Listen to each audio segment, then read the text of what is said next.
A very good evening. You're watching the Press Preview. It's our first look at tomorrow's front pages and checking out those headlines tonight with me in the studio. Mirror's Associate Editor, Kevin Maguire, and the Telegraph's Deputy Comment Editor, Annabel Denham. They'll be with us from now until just before midnight. Very happy Valentine's evening. This is romantic, isn't it? Oh, absolutely. Great. We're better to be, yeah? Let's take a look at some of those front pages for you. We're going to begin with The Guardian. It reports on the mounting pressure facing Labour's Keir Starmer to prepare a second parliamentary motion to vote on calling for an immediate ceasefire in Gaza next week. The Mail reveals shocking new figures on the number of anti-Semitic incidents in the UK last year, jumping up by 147% in the wake of the Hamas attacks on the 7th of October. Let's bring in your FT, hearing that the Chancellor could be tempted to slash public spending by billions to fund pre-election tax cuts. While the Daily Express reports on calls for Chancellor Jeremy Hunt to reduce the tax bill by £20 billion following positive economic forecasts. And the Bank of England is expecting interest rates to start falling, but they're not forecast to return to pre-COVID levels for years to come, so says the Eye. While the Daily Telegraph leads with US intelligence warning of a serious national security threat as Russia plans to put a nuclear weapon into space. The Daily Mirror reports that a collapse in nursing recruitment is risking the future of the NHS. The Metro reports that the Home Office is considering paying TikTok influencers to discourage migrants from making the dangerous Channel crossings.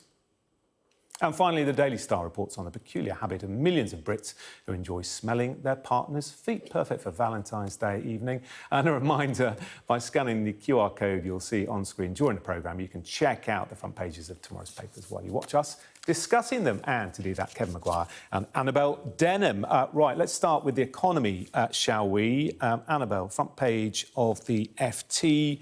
The Chancellor weighing deeper public spending cuts to fund a tax giveaway in the budget.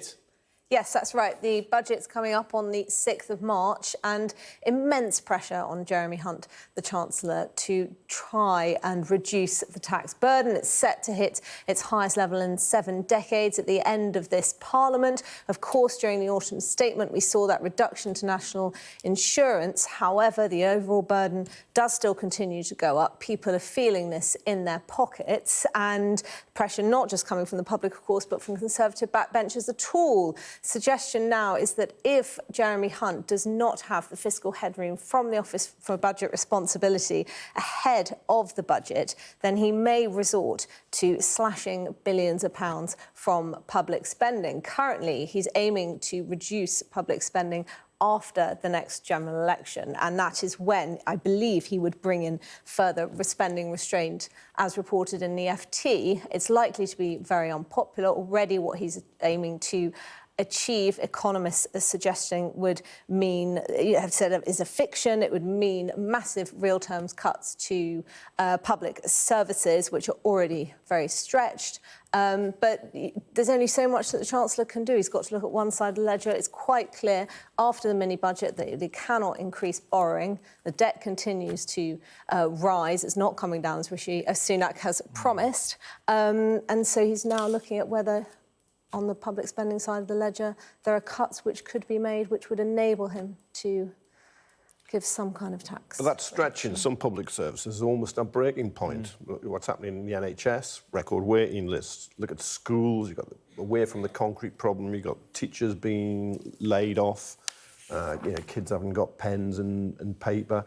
You go to the judicial system, law and order, courts are completely clogged, can't cope with a number of cases, and polls show that people favour by either 2 to 3 to 1 on higher public spending to tax cuts.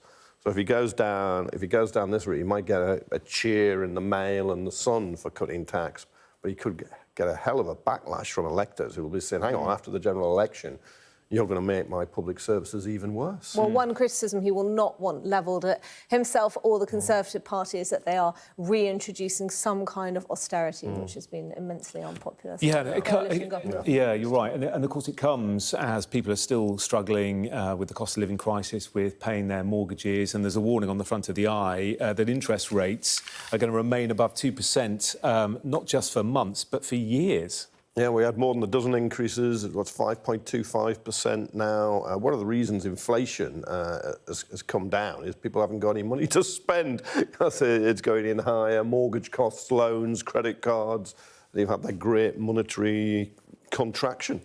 So, but it's not good news. But you would almost, in truth, you wouldn't expect them to come down really quickly. But if you're paying more for your mortgage now, I'm afraid it is telling you you've got pain to come for some time. I mean, City economists are saying that they're expecting interest rates will come down further, perhaps from May, June, possibly as early as April this year. What the Bank of England governor presumably is trying to do is manage expectations. The last 2 years have been extremely damaging to the credibility of Andrew Bailey and the Bank of England. They were very slow to raise interest rates, didn't do so until December 2021, then had these consecutive, very slow, minimal increases in interest rates, as Kevin says, to get us to 5.25%, which they have held at for the last couple of meetings in the Monetary Policy Committee. And what Andrew Bailey won't want is for people to think that interest rates are coming down and therefore that adjusts their expectations, their spending patterns and so on and so forth. So perhaps it will come down sooner than the bank chief is suggesting, but nonetheless, more pain. Yeah, more pain. And tomorrow we're going to find out if we have been in a technical recession. The front of the Daily Express, though, is very buoyant, isn't it? We're on the up. Yeah. So loosen the purse strings, Mr. Hunt. What planet are they on? Very different headlines and very different takes. What planet are they on? Because when people read this tomorrow morning, we'll discover at 7 a.m. whether the UK is in recession. If it's not in recession, it's just flatlining. It was, the previous quarter, minus 0.2%. This quarter, if it's minus 0.1, we're in a recession.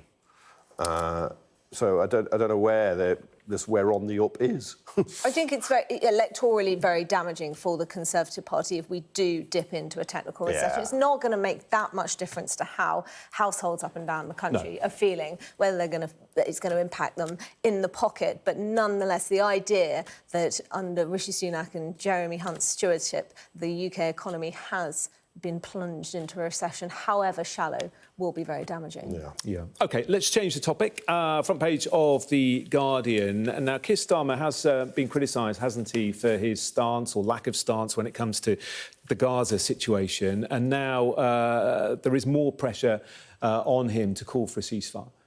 That's absolutely right. And the Scottish National Party have now put forward a motion. Let's not forget that they did, on a ceasefire, they did this back in November. The Labour Party decided to abstain, and that triggered a huge division within the Labour Party. It saw dozens of MPs rebel and 10 front bench resignations, I think the most prominent of which was Jess Phillips. But nonetheless, it was very damaging to Keir Starmer. In his mission to show that he's vanquished Corbynism, he's been very steadfast in his support of Israel. But I think events in Rochdale of the past few days have shown how dangerous that is for the Labour leader. And it's against a backdrop or in the context of arguably the government's resolve on this issue softening as well. We've had the Foreign Secretary David Cameron come out and talk about sustainable ceasefire, talk about a two-state solution, which just makes Starmer's position that bit more awkward. Yeah, he talks now about a ceasefire. The Guardian acknowledges it's now sustainable ceasefire. Before it was a humanitarian pause, but will they vote for it? And of course, what happens in the House of Commons is because the SNP are proposing a motion, you often get party politics in. We won't do that. Will Labour then try and table their own amendment to it? But it will have to mention a ceasefire now. I can't see how he can hold the line if Labour don't vote for a ceasefire in the House of Commons when they come back from the recess from their holidays.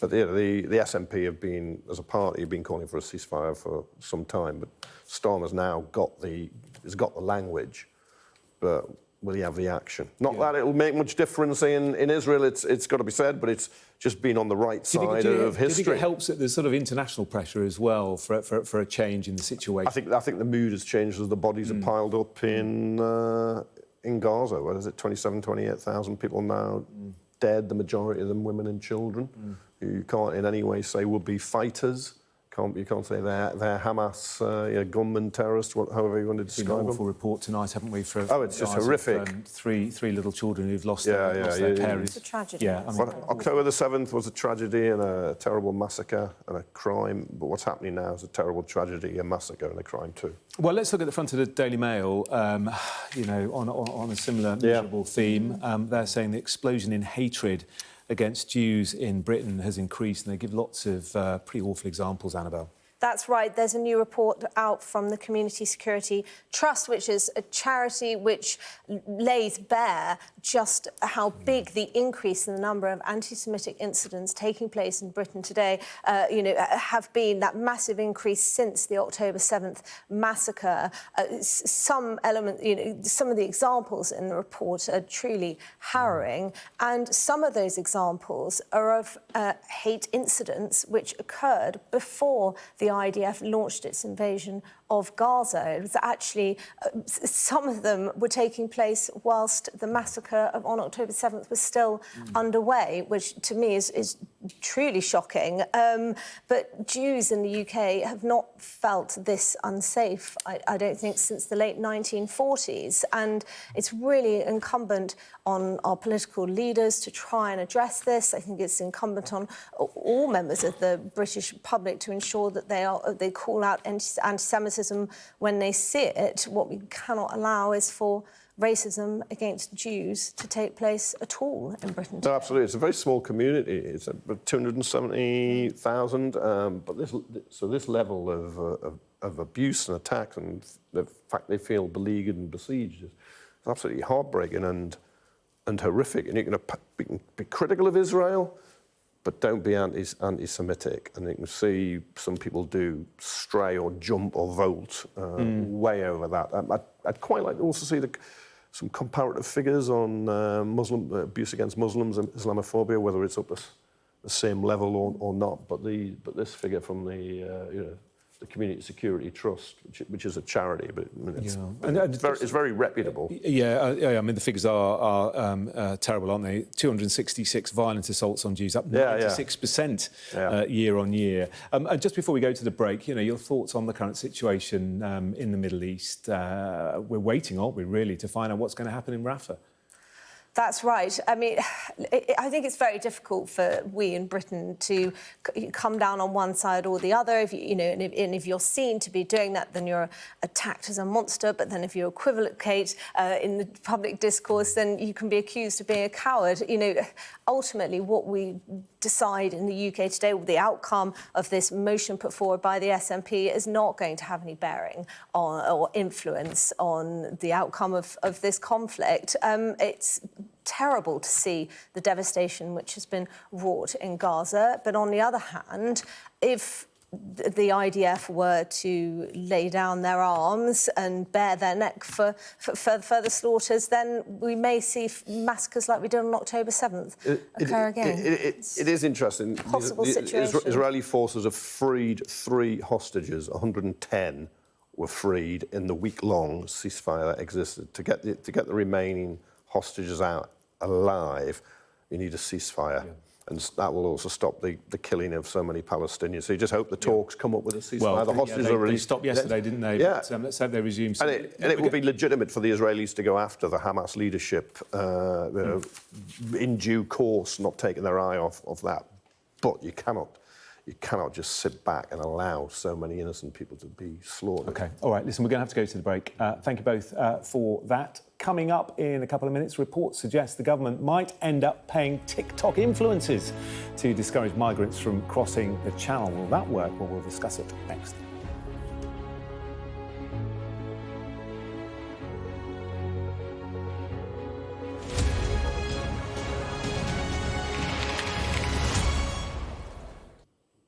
Hello again, welcome back to part 2 of the press preview. Annabel and Kevin are still here with me. Annabel, front of the Telegraph. Tell me about this. Asylum seekers should be barred from work in the UK for longer.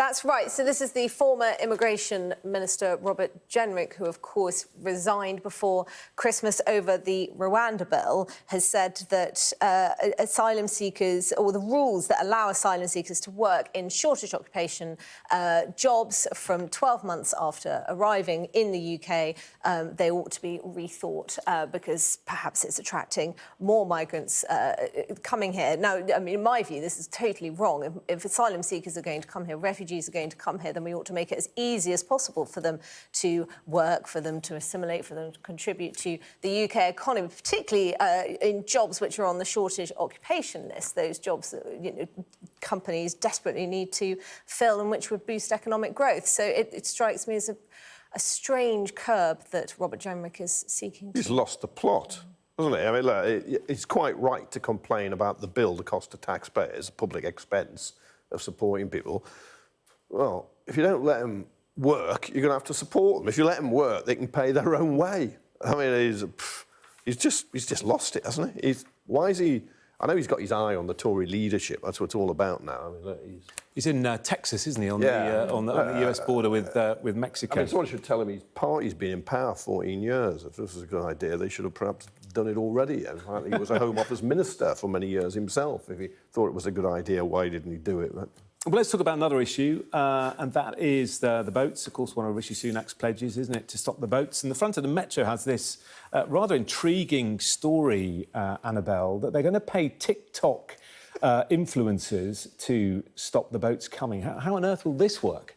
I'm not sure it's going to work, but I'll try and talk you through the story. The Home Office is concerned that social media platforms such as TikTok are being used by human traffickers in order to try and attract asylum seekers and encourage them to make the potentially deadly crossing over the channel to the UK. And they would like to counter this by using social media influencers, a rapper, a comedian, a lifestyle guru, a travel blogger who apparently particularly appealed to young men in Albania and it encouraged them to stay in their home countries and work hard and follow their passion. TikTok is huge. I mean, we shouldn't underestimate, should we, how huge TikTok is. My kids are on it all the time. It is incredibly influential. If you want to get a message across, that is the way to do it. It's the main source of news for young people. Yeah. But this is almost as if Alan Partridge has become Home Secretary. Because you really Alan think... Partridge on TikTok, that's the thing. Yeah, but you think somebody, I've just trekked 4,000 miles fleeing terror, hardship, drought, famine, whatever it is, and some TikTok influencer says I shouldn't now go, I'll turn back.